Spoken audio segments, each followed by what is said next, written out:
Hello नमस्कार सभी को। Will be discussing about the flex fuel vehicle. नाम से ही आप समझ सकते हैं फ्लेक्स, फ्लेक्सिबल। आपके अंडरस्टैंडिंग के लिए मैं बता रहा हूँ, फ्लेक्स फ्लेक्सिबल से आप ले सकते हैं, समझ सकते हैं। फ्लेक्सिबल लचीलापन किस चीज़ में, जिसमें हम मोर देन वन फ्यूल का ऑप्शन लेके चलें।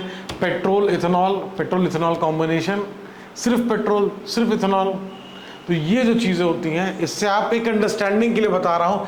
टेक्निकलिटी में आप फ्लेक्स को फ्लेक्सिबल समझ सकते हैं कि नहीं, ये मैं नहीं बता पाऊंगा, लेकिन मैं ये जरूर बता सकता हूँ कि यूपीएससी के हिसाब से आपको अंडरस्टैंडिंग के लिए, याद करने के लिए ये हेल्प करेगा। तो ये न्यूज़ में क्यों है?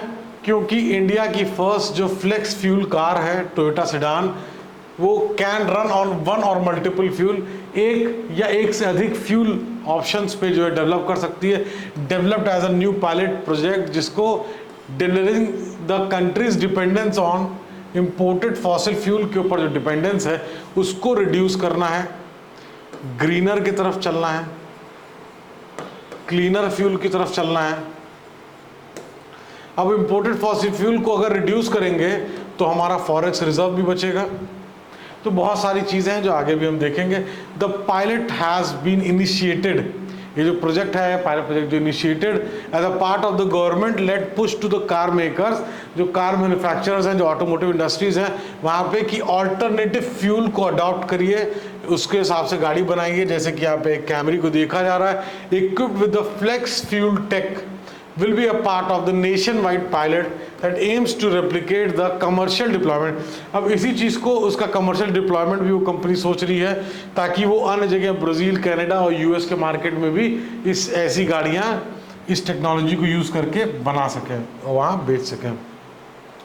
फ्लेक्स फ्यूल टेक्नोलॉजी की अगर बात करें, या देखिए यहाँ पे भी लिखा है flexible fuel vehicle has an internal combustion engine but unlike a regular petrol or diesel vehicle, this can run on more than one type of fuel।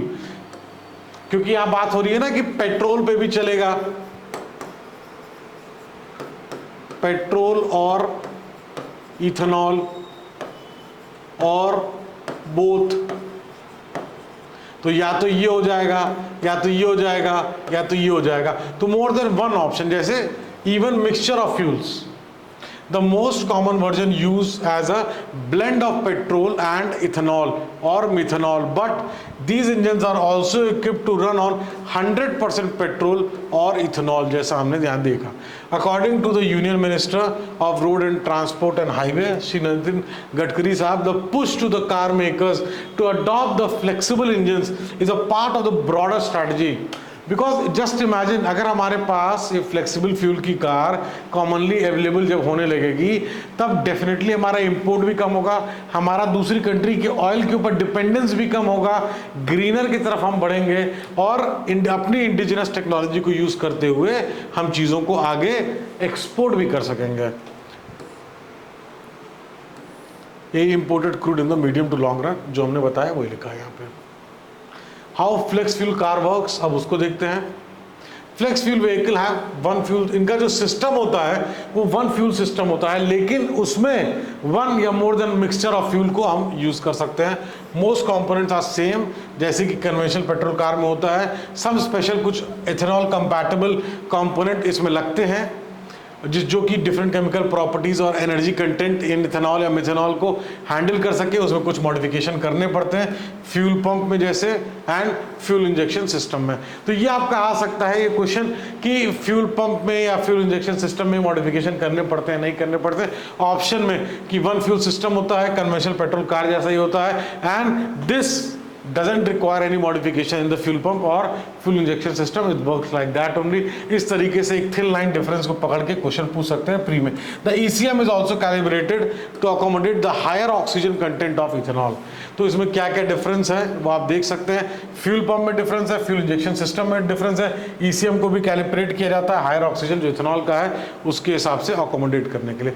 Pros of flex fuel technology की बात करें तो सबसे important benefit है ethanol blending जो है harmful जो pollutants है उसको बहुत लोअर कर देता है, जैसे carbon monoxide, sulphur, carbon and nitrogen oxide का जो एमिशन है वो डेफिनेटली बहुत डिक्रीज करेगा।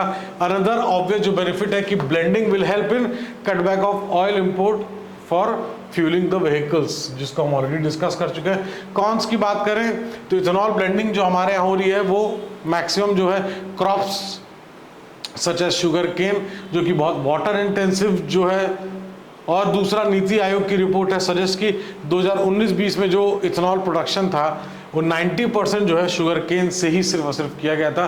तो ये एक कहीं ना कहीं, क्योंकि वाटर इंटेंसिव है शुगर केन, तो वो एक कहीं ना कहीं उस चीज़ को देखना होगा कि किस तरीके से वाटर को भी चीज़ें मैनेज कर सकते हैं, और भी जो जरिए हैं उसको निकालना होगा, इथेनॉल प्रोडक्शन को इंक्रीज करना होगा। इस टेक्नोलॉजी को और गवर्नमेंट जिस तरीके से लेके आ रही है उससे बहुत हेल्प मिलेगी, इकोनॉमी को बूस्ट मिलेगा, जो कि एसेंशियल है। कोई क्वेश्चन हो तो definitely you can ask. Thank you so much watching the video.